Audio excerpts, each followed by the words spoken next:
the final episode of this, our special series on Disaster 365 radio show.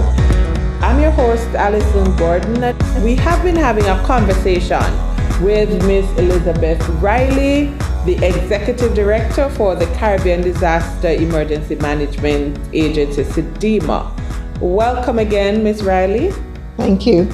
All right, so this episode, we want to focus on the whole matter of capacity building. We want to look at including disaster risk reduction at the community level. And so I want to really ask, what are some of the community resilient programs of the SEDEMA, and how can TCI benefit, or has TCI benefited from these programs?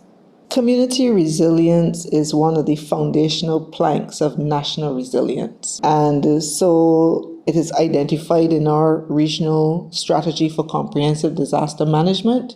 And it is also identified as a priority area where our states are required to establish programs, because communities really are the front line when it comes to hazards. So the SEDEMA program focuses essentially on two areas in support of national community programs. This looks at the development of standards, but also the development of tools to support those programs. So on the standard side, we invested a few years ago in developing a community resilience framework.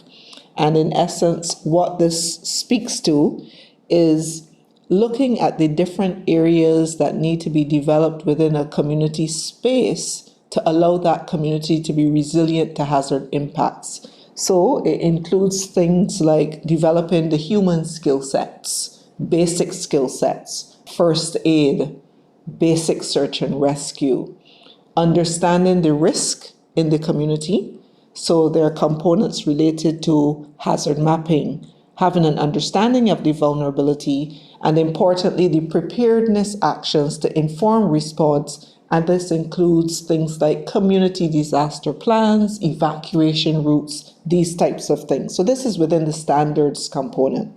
If we look then at the types of tools, SEDEMA has invested over the past few years in collaboration with the University of the West Indies, who we've partnered with, to develop a Caribbean community risk information tool, which is called the SECRET.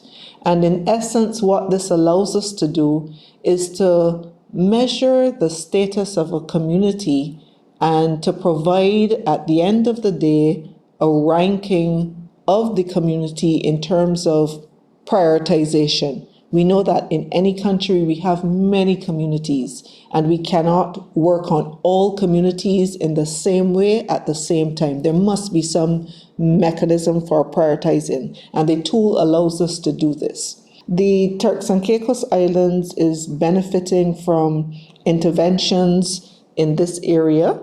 So for the community resilience framework, we are looking at testing this resilience framework in two of the communities here in the Turks and Caicos Islands with the support from the government of Norway. And in addition, we're undertaking community risk mapping in the same two communities, and this will allow us to get better insight with respect to how those communities will be ranked, but also looking at the types of interventions that are required to build the resilience. Thank you. Thank you so much, Ms. Riley, for that and for sharing that with our listeners. There's no doubt that we are in the 2024 Atlantic hurricane season, and the projections are that, we're going to have an above normal or above average season. We're going to have an active season. What are some of the readiness activities that the SEDEMA is engaged with at this point in time? So I want to start by saying that notwithstanding the forecast, one of the key messages that SEDEMA emphasizes and is also emphasized by the National Emergency Management Offices is that it really only takes one. And so, while the numbers are important as a guide with respect to what we will see in any given year, what is really important is the emphasis on individual preparedness, because there is a joint responsibility at the level of individuals and government. And when preparedness occurs at both levels, this is where you can have a much better prepared society. So I really want to emphasize that. So with respect to readiness actions for the 2024 season, we've been undertaking a number of exercises, testing the regional response plan. So we conducted our flagship exercise Synergy in April of 2024. And we have also used the opportunity of Exercise Trade Winds, which was hosted by Barbados this year in May, to look at joint coordination around response to a hazard event. And we took the opportunity to twin it with the ICC T20 tournament, which I know persons in the Turks and Caicos Islands are probably aware of. We have also looked at bolstering the human resources available for deployment. So at this time, we do have a 31-person CARICOM Disaster Relief Unit team available for deployment, and we will be undertaking a second training for a second team in July of 2024. In addition, we've worked with the Caribbean Association of Fire Chiefs to ensure we've deepened our urban search and rescue capability, with 36 additional persons being trained last year to bring the number of the trained cadre across the region to 60. And we've also invested in strengthening the deployment kits for this team as well. Emergency telecommunications, as I know persons are aware of, communications is a specific area of vulnerability when it comes to hazard impacts, and we usually see telecommunications going down as one of the first areas of impact. So we now have a 14-member CARICOM emergency telecommunications team that's available for deployment, and we've upgraded the communication kits for these deployment teams to include some of the latest technology, including the Starlink. And this allows us to get independent internet access at a time when it is absolutely critical. And finally, I will just speak to the new partnership arrangements that we have organized in time for this hurricane season. So we have signed a new memorandum of understanding with another one of the regional shipping entities, King Ocean Services Limited, and this will support the relief management efforts of the SEDIMA system. And we have also signed an agreement with the Government of Canada through Global Affairs Canada, and this allows us to work directly with the Canadian Armed Forces for both maritime and air logistics support. And this will allow us to have easier, predictable movement for not only personnel, but also equipment. Thank you so much. I listened to when you were explaining earlier about when we asked about the programs, and you mentioned the whole matter that it just takes only one. And it would be remiss of me not to really expand on that and to encourage our listeners to ensure that they are ready. And of course, in subsequent programs, the DDME will be reaching out, but every opportunity is important. And so I want to use this opportunity to reach out to our listeners to encourage them to be prepared. All of us and the country is as prepared as all members are. And so even the matter you mentioned of being prepared, whether it is your insurance you need to pay attention to, I just want to use the opportunity to just support the statement you made that regardless of the predictions, it only takes one, and all of us have to do our part in ensuring that we are prepared. So really thank you for mentioning that as well.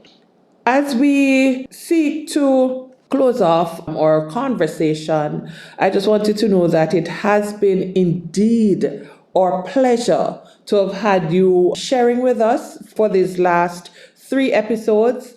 I must ask you to convey on behalf of the Turks and Caicos Islands government or appreciation and thanks to the team at SEDIMA for the excellent work that they're doing. We would have benefited from SEDIMA's intervention, and we really want to say thanks on behalf of the people and of the government of the Turks and Caicos Islands as well. Anything you want to elaborate on? I would really want to share, how your experience, your mission was. I just want to give you a few seconds, just share that wrap on your high-level mission. Well, thank you, Alison. So I'll start by saying that given the vulnerability of our region and our islands and low-lying continental states, climate change is amplifying the complexity of the hazards that we are facing. And this is a reality that we will be living with in the Caribbean region for many years to come. And I recognize that on a yearly basis now, we are using the word unprecedented. And every time we use unprecedented, we step it up a notch. And I think this is a signal to the population of our region that the hazards are with us. They're not just climatic hazards, but there's a whole diversity of hazards that face us. And as a population, Caribbean population, we have to be conscious of this. We have to be mindful of it, and it has to become a part of our culture to be aware, to be prepared, and to ensure that we're a lot more resilient with respect to what we're going to face. The second comment I want to make is that I really have appreciated my time here on the ground in the Turks and Caicos Islands. I always say that it is very important as the leader of SEDIMA to visit our participating states, because there is no better way to glean a fuller understanding of the challenges that a country faces than by visiting, interacting with the key persons on the ground, yourself, Mrs. Gordon, but also the full team here at DDME, and also the entire supporting cast for the national system. And to hear firsthand, to have that opportunity to dialogue, to build the relationships ahead of any event happening, and importantly, to understand how SEDIMA can support the Turks and Caicos Islands better than what we have been doing in the past. And that is really our objective. So I want to say finally that we are fully committed to continuing our support to the government and people of the Turks and Caicos Islands. We are here to support you in the longer term development and resilience building, because this is always the first step, looking at the disaster risk reduction component, but we will also be here to support you in the event that there is an impact from a hazard and there's a reach out for a request. SEDIMA remains here, and we're here ready to support you. Thank you so very much. Thank you so much, listeners, for tuning in to our Disaster 365 radio show. I'm your host, Alison Gordon, and we look forward to the next episode when we will delve more into giving you insights and information on disaster resilience. Until then, stay safe and stay prepared.